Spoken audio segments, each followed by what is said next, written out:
Hey Tuskegee, Pat Wallace back again with another episode of Tuskegee Online. Today we have a great treat for you. We are sitting down to talk with Mr. Harvey Mattox, who is your candidate for District 5 in the city of Tuskegee. A lot of people don't know Mr. Mattox, but we're getting ready to take a deep dive and get to know who he is. He is your candidate for District 5. Make sure you go to the polls on August 26th and make your voice heard. Be a part of the motion and be a part of the movement. Now let's get going. Mr. Mattox, welcome to the forum today. Thank you, Pat, and thank you for giving this opportunity to introduce myself to the Tuskegee community. It's a pleasure being here with you. Great. Well, will you tell us a little bit about yourself and how you got to be in Tuskegee? Sure. I was raised in the rural South, a little town called Newton, Texas, population 2,500, right near the Louisiana border.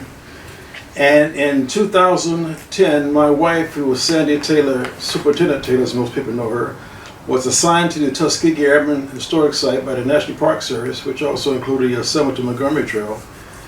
And I came here in 2013. After I retired in 2014, we decided to buy a house here and stay here. We were sent by the National Park Service, and we have no regrets. At first, we thought we'd buy a house, fix it up, move on, and then we started drinking the Tuskegee water, and here we are. Why should District 5 voters choose you to represent them on the Tuskegee City Council? Pat, I have a history of leadership and management in public service. I believe I can get the job done. My strongest suit is that I can bring different people together, different factions, different ideas, and work together collectively to do what's best for the city, not for individuals. I served in the military for 20 years. I was a retired naval officer. I worked for the National Park Service. I've enjoyed all my jobs, and they all have been challenging. And each one I've always done a great job at, and I've left with a bunch of kudos and congratulations and thank you and please stay longer. But I think I can really help Tuskegee based on my experience.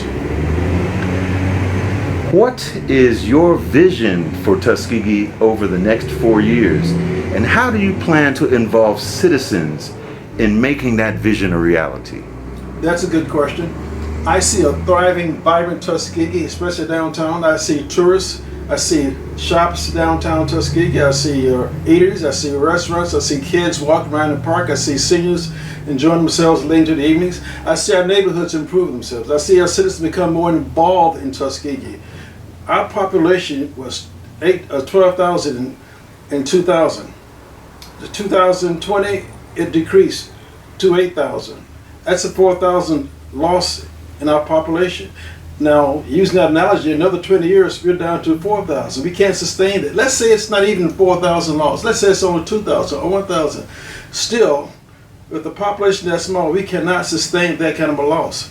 Now, we've got to keep our kids here. We've got to give our kids a reason to stay here, to create jobs for them, opportunities for them. We have to give people a reason to come to Tuskegee, and not just to come here and leave, but to come here and stay here, to spend money here. My vision, a vibrant Tuskegee that's back like it used to be, that we read about, that people tell you about the old days of Tuskegee, we can bring it back. How will you ensure that the needs of all the neighborhoods in Tuskegee, including the historically underserved areas, are addressed fairly and equitably? The first thing you do, you have to get the people in the communities involved. You do that by finding people who are leaders in their communities, in their streets. In every street, every neighborhood has someone who is very active, who they listen to and respect. That's the kind of people I want to get with. Form a committee of people like that so they can keep my ear and eye to the nose, to the ground, know what's going on in the city. I can't tour every neighborhood, every street by myself.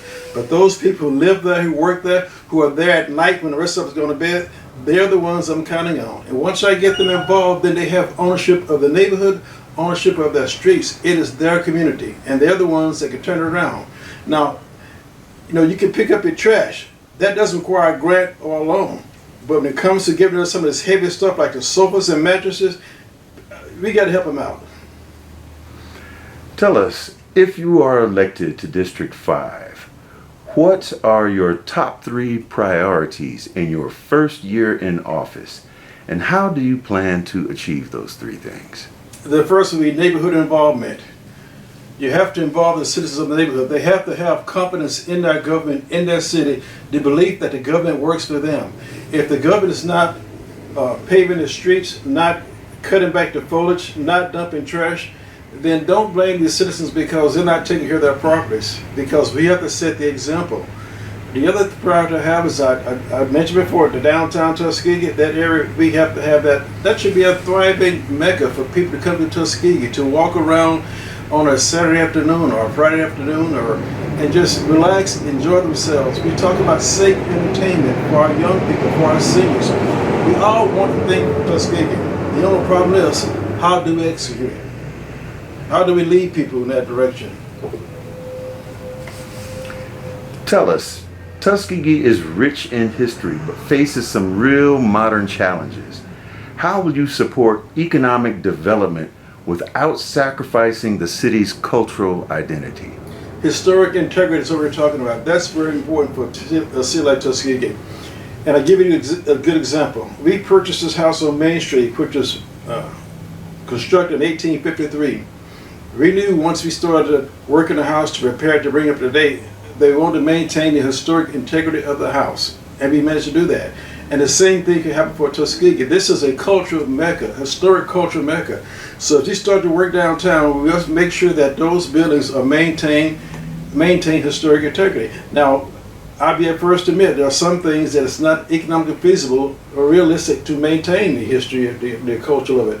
For those, we have to work with the people, with the owners of the buildings, and we can work something out. But the idea that at 5 o'clock on a Saturday or a Friday or a Thursday, you walk downtown the square and there's nothing open, everything is closed. It shouldn't be like that, and we can turn it around. All it takes is leadership and management. Those are my strongest suits. Got a couple of tough questions for you now. This is your first time in office in Tuskegee. Yes. First tough question. Tuskegee historically has struggled with issues related to transparency and trust in local government. What steps will you take to rebuild that trust? The first word you said, transparency. If you get transparency, you'll have trust. Because if people don't know what's going on, they're going to assume the worst. So if you let the people know what the budget is, what the priority is, how you arrive at the priorities, put it out there. If you can't achieve some things that you promised, tell the people you can't do it and why you can't do it, but what you plan to do in the future. It's not rocket science. It's not rocket science, Pat. Just tell the people what's going on, what the money's being spent on. If you have X number of dollars, but you got to accomplish that, what you're going to sacrifice for it and why, and how you arrive at that decision. But you got to be open to the people. There's nothing to hide. Tell the people what's out there. Gotcha. In your observation and in your opinion, what is the biggest mistake the current city council has made, and how would you have handled it differently? Well, when you go to city council meetings, there's always some people there who are very irate, some citizens, and very angry with something that's going on and or didn't happen or did not get accomplished. And if I were on city council and someone came back, first of all, I'd be upset, and then I'd be embarrassed. I would be upset that that person felt the need to come to city council and then raise hell, so to speak, and what had not been done, what had not been accomplished. I'd also be embarrassed that they didn't know they could contact me, that I was the person responsible for that, because that means I failed to communicate with the people that, hey, I'm the person that helps you get your streets paved, the foliage cleaned, cut back, the sofas and mattresses dumped. That's my job. And if you feel you can only come to city council and raise Cain, then I fail as a city council person. That leads to another follow-up question I want to ask you. You're right, many residents do feel disconnected from the city leadership. And what would you do specifically to improve the transparency and the communication with the public? Let them know what the issues are, what's going on. A group I spoke of earlier, forming a group to let them know what issues are coming up. So if they got any concerns before it goes to city council, we can discuss it intelligently. The citizens of the town are the ones that run this head, not the city council, not the mayor. They're the ones we're serving. The citizens of Tuskegee are our boss. We're not their boss. We work for them. And when you're in public service, as long as I have, you learn that right away.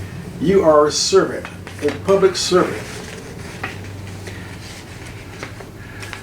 Little light note here. Tell the audience and the viewers something about Harvey Mattox that most people don't know. Okay, I was raised in Newton, Texas, population 2,500. We had one traffic light in the whole town. Funny story, when they first installed a traffic light, people go downtown and time the light. They would say that the yellow light only lasted 10 seconds and the red light lasted 30 seconds. And, it's a little small town. I can remember going to school barefoot in the springtime and again in the fall. We went barefoot all summer. And the only time you put your new shoes on was the first day of school. You put those new shoes on, you wore your shoes for 2 or 3 days, and for the rest of the year, until it got cold, you were barefoot. Now, 7th, 8th grade, I tell my kids that, now my grandkids, they're like, what? You did what? And you keep those shoes on until springtime. When the weather started to thaw out, you take those shoes off, and you start running around barefoot again. But I'm an only child. I was not spoiled, contrary to what my wife believes. I was not spoiled. And I had a very happy childhood. We were poor, but we didn't know we were poor because the people next door, those kids wore patch pants. They had holes in their shoes, so we were all in the same boat. Well, thank you for sharing that with us. That's it. Can I say some more just to move on? What I want you to do now is make your plea to the citizens of Tuskegee. Let them know what it is that you bring to the table and why they should vote for you on August 26th. Sure. When I was a child in high school, there was a teacher named Mr. Bledsoe Daniels, and he taught us agriculture. And he taught us about crop rotation, a man named George Washington Carver, and the importance of crop rotation, how he saved the South, who was planting cotton year after year after year and depleting the soil. I had no idea that I'd be in the city of Tuskegee years later with the honor of running for city council. I came to Tuskegee. I was a little disappointed because this was not the city he had described back in 1966, the Mecca that he explained to us when he had come here. So after being here and seeing how it was not what we expected, even though it was not respected, we still decided to make this place our home because it has so much rich cultural history in Tuskegee. We have 6 presidents, U.S. presidents, have come through Tuskegee. There's something special about Tuskegee, and we're going to make it special again, but it's part of us.